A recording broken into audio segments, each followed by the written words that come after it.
Live. We're on live? Okay. Yeah, I didn't put my colors out, but notice that I always have, I know exactly on my palette where each one of my colors goes. That's really, seems like a stupid thing, but it's really important because it's like learning a typewriter. You know where all the letters are, so you don't have to think about it or look for your colors. They're always going to be in the same place. So that's pretty important, really. So I have my warm axis and my cool axis, as we've talked about before, my warm axis and my cool axis, and I replicate that on all of the all of my palettes. So I have everything I need here. And oh, another thing does anybody have any green, I brought it permanent last time. green, or What kind of green? Viridian green? I forgot to bring my green. Every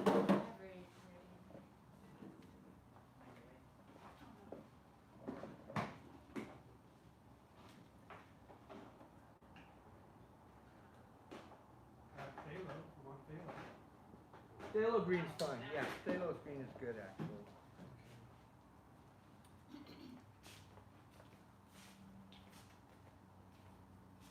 Alright.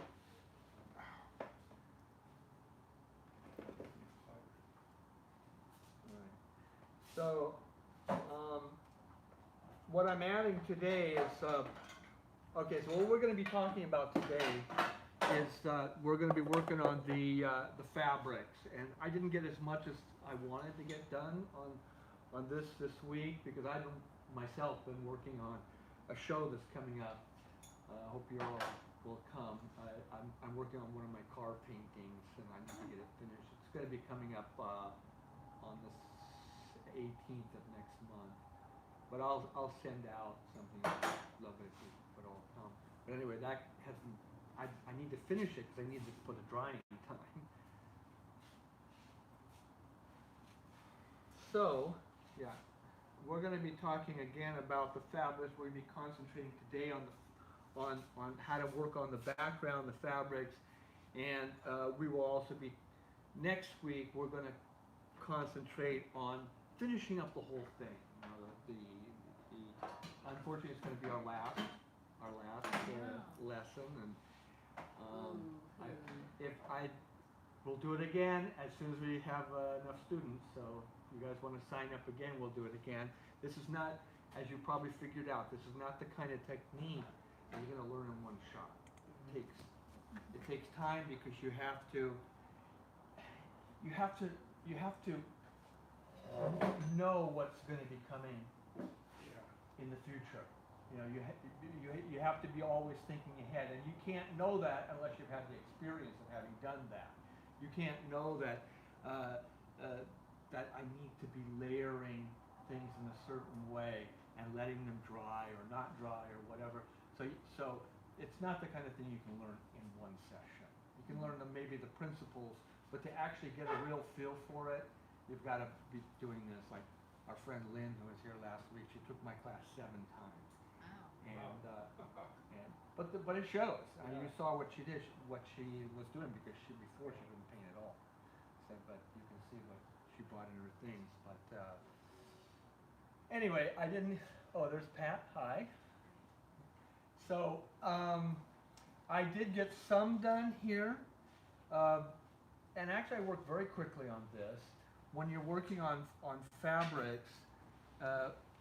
Unfortunately, I should have brought this painting, the one I had last week, which was really good for, where you have a textured fabric. All you really need to do is get all your shadows and highlights right, get all those right kinks in there, in your fabrics, and then just spot some of those highlights, mainly in the highlight areas. Where it goes into the dark areas, you can just completely forget about it. You don't have to do anything. So I'm going to do a little bit up here just to show you, just get you all started. And I did go on with this one. Again, a couple little highlights, really bring those things up. You should see close up a Tintoretto painting, you know, where he would just put these things down quickly and then like that. Couple of bravura brush strokes, and it's done. And it looks beautiful, and particularly when you have like you know satin type fabrics, you know, where the highlights are everything. You know, everything else just kind of drops away. So I also used here. I used a little bit of stand oil. I don't usually use the stand oil, but it actually worked out pretty nice here.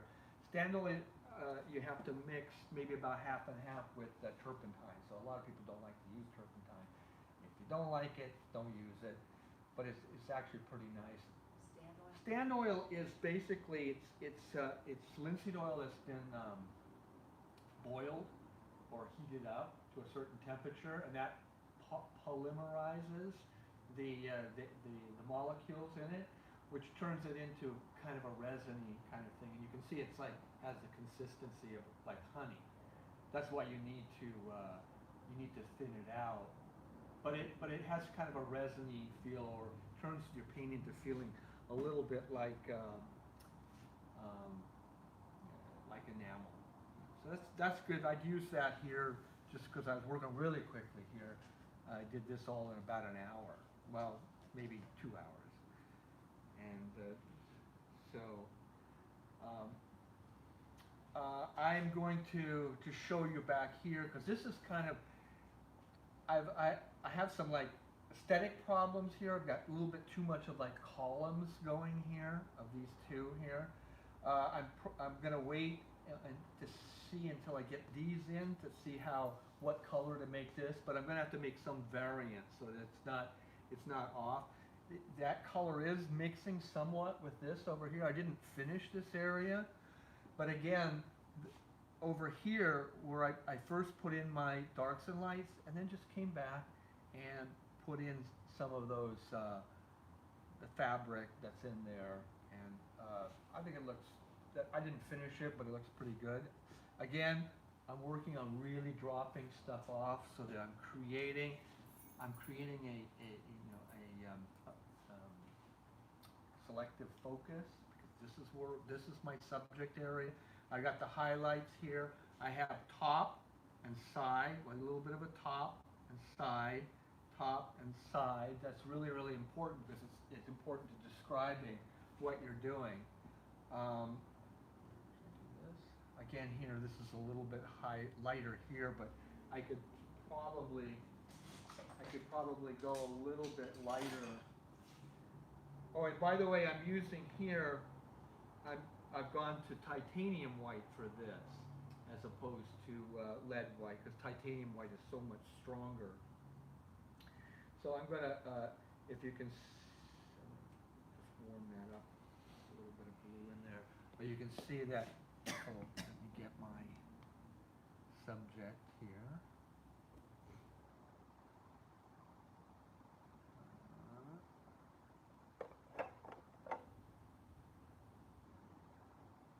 Unfortunately, my subject here is very warm here, and it shouldn't be that warm. But you know, a lot of things here you just have to go by what you know as opposed to what you see. Painting is always a combination of those two things. And I know that I want to have that highlight up here. I want this to be stronger up here. You can see just now, just doing that little bit really makes that feel like it's a top and a side. You come in there and increase that. I'm going to put some of my stand oil in there. And you can see that the stand oil makes it really spread very easily. And I don't have a paper towel.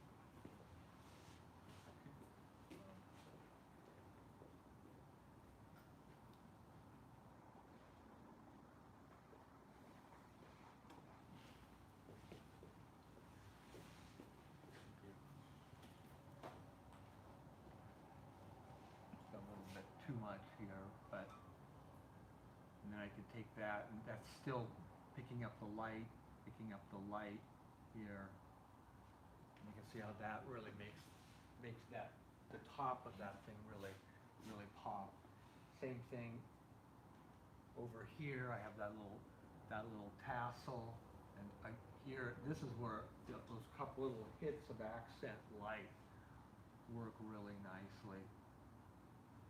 Is there a preferred green that you mix with the titanium? Well, yeah, generally,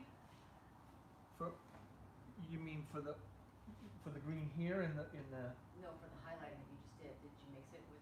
oh no, I didn't put any green, I put some cerulean and a little bit of yellow ochre. Oh, so you made The your only own time I green. actually add a green is when I've got like a big green thing. That's why I ask for a little bit of green. Or if I use, generally speaking, I try to do everything with the palette that I have, but there's some specialty times when you really do need to have other colors, you know. Now, how come you didn't go warm? You're doing a cool gray then. How come you didn't decide for a warm gray? Just kind of like, you're doing green or cerulean. So that's a cool color. How come you didn't say? Well, it is a little bit too, I mean, I'm giving a demo, so I'm not using the exactitude I'm that I just would wondering, have I'm always when I'm fighting, like, working, what but do I yes, do? you're right, it is a little bit too. And I'm not saying that, I don't know Yeah. how to decide myself. Yeah. I'm just wondering how you decide. So it's random. Just by looking at it, see how that Okay. feels. I agree, this is too cool, so I'm adding a little bit of, Got it, okay. actually, let me try, one that I like for toning things down is this cadmium red light, which is cadmium red light hue, which means it's not as strong, it's not real cadmium. And a lot of times that's a good one for warming something up. In fact, you see that red looks like a yellow when I put it in here because it's a very weak yellow. And that's a little bit better. But it's just a question of looking at it, see how it feels. There are some general rules about lighting, but they're not hard and fast rules. Usually when you have, a warm light will cause cool shadows, a cool light will cause warm shadows. That's a real general rule, but it sometimes works, but not always. You really just have to look at it and see what you're seeing. You have to adjust your eyes so that you can look at that. Actually, I'm seeing a little bit of gray up here, but I know that it's going to make this more interesting if I have a stronger light. So you have to kind of, also interpret what you see, and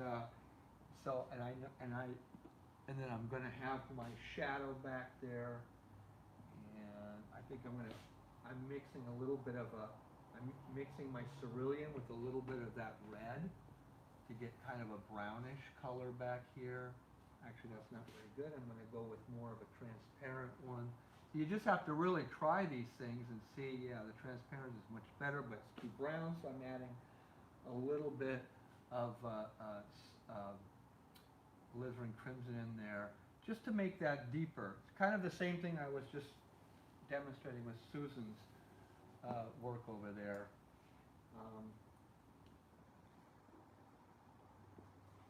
So you have to kind of interpret things. I'm not really quite ready to paint these, but I can just for a quick demo, I can show how this one, I really want to find those little highlights in there. I want to vary my brush strokes in here and be sure I'm respecting that shadow where there's going to be compression right in there. And then I've got this, what do you call that? This seam thing right here that's picking up the light too. And again, varying that so that it gets a nice variation, and that makes it feel real kind of gold-like and satin-like. It's having that variation. Again, the same thing here. And I'm looking at how these things are crimping right here and keeping it varied. And again here, top and side. So it doesn't take much. And see how that already looks like a pillow or like a satin, like two satin pillows there. But, so right now, I want to, here, the problem with this thing is it's a little bit boring right now. So I need to pop this up a little bit. And I wish I didn't bring the fabric that is patterned. It has a little bit, but I know it well enough because I painted it so many times that I'm going to try to interpret here. And I'm going to look at, see, I can't really, it's a little bit too dark. Let me see if I can lighten this thing up.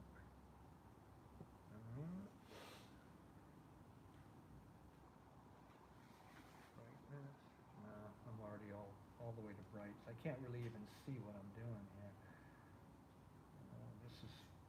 This is just an old iPad. I can see it better on my other iPad. I'm going to have to look at this red one. Actually, maybe I'm going to do a little of both here, but I'm going to have to look at this one to try to get an idea for that one. And so first thing I want to do is a little bit of linseed oil here.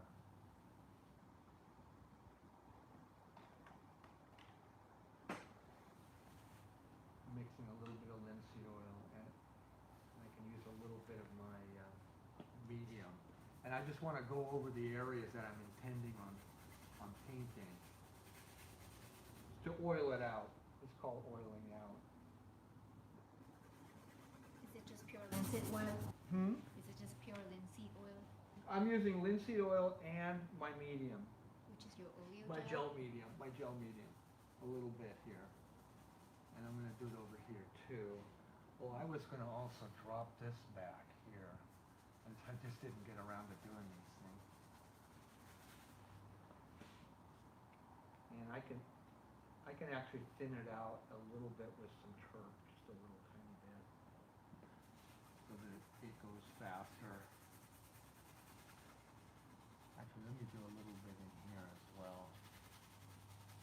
You can see how just by wetting this, how much deeper everything already starts to look. Already these areas here are beginning to sink in. So if I wet this area, look how deep that gets. And this is what it's going to look like in the end. That's beautiful. With the bitumen? Well, first with the bitumen, and then with the varnish. Actually, while we're talking about the bitumen, I brought this one in. If you remember, about 4 or 5 weeks ago, I brought this in for a little bitumen demo, and I just did a couple of areas. Later that evening, I went and did the whole thing, so you can see how nice and uniform all the colors. See how the colors don't look quite uniform here? Well, they will. This is another one of those things, you just have to know that these things are going to happen. They will be more uniform like this, and later come and inspect, and you can see how that bitumen got into some of these crevices and stuff like that, which is exactly what it's supposed to do. And then I can feel this, and it's almost ready. Maybe next week I can bring it in and varnish it. It's a little early. You're supposed to wait like several months, but I can tell by the feel that if there's any drag, there's a little tiny bit of drag, but not much.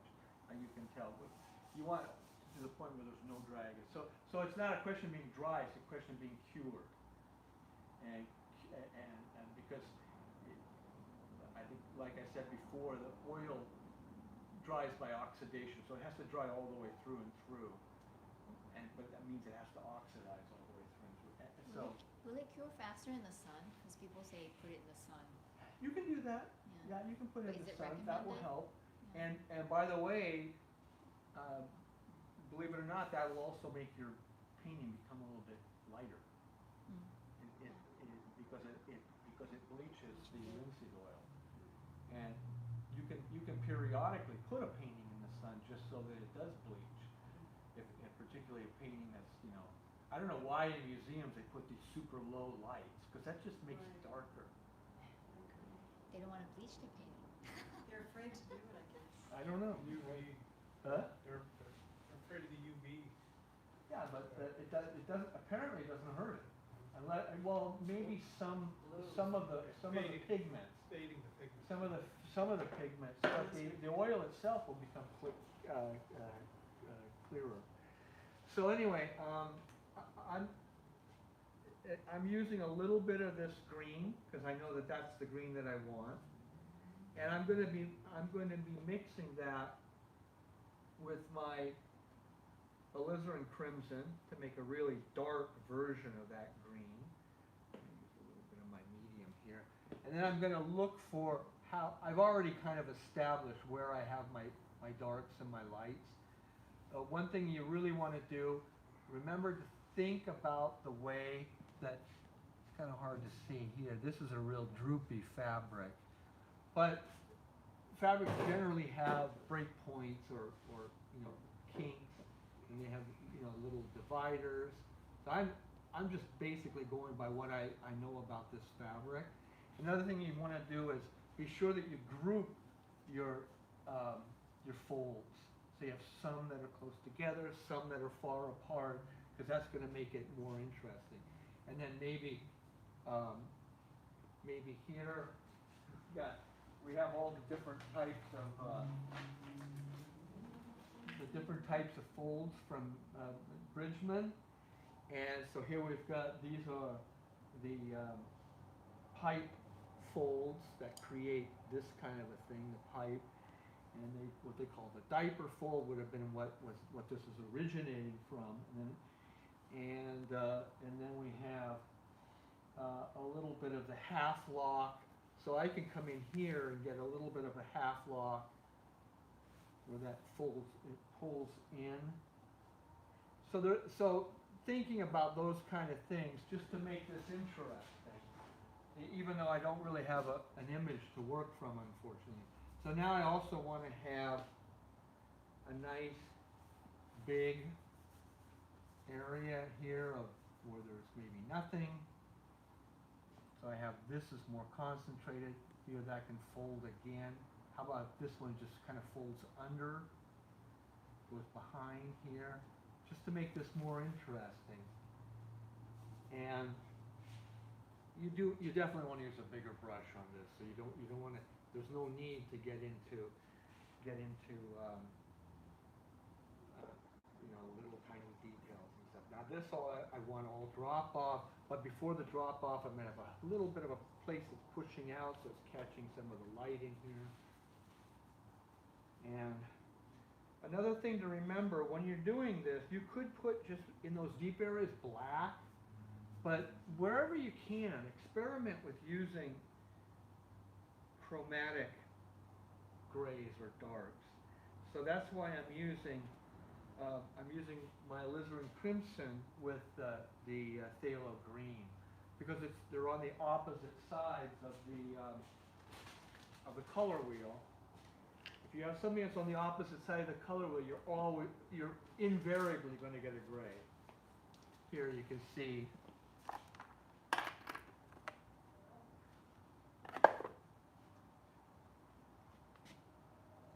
Here you can see I have this color. It's not really a gray, it's more of a brown. But you can see that I'm getting the same brown by mixing different colors. So I got the yellow and purple because they're on the opposite ends of the color wheel. I have a blue and an orange, which I use a lot. I use that on my palette a lot. This one, I'm getting that color, and then you can use the green and red, and you're going to get that same color here.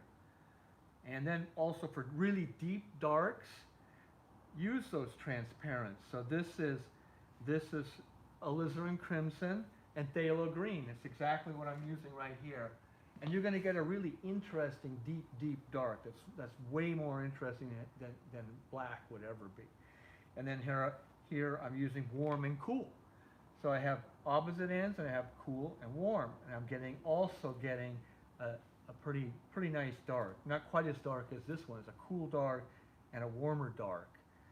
So those are things to think about when you're when you're mixing your colors.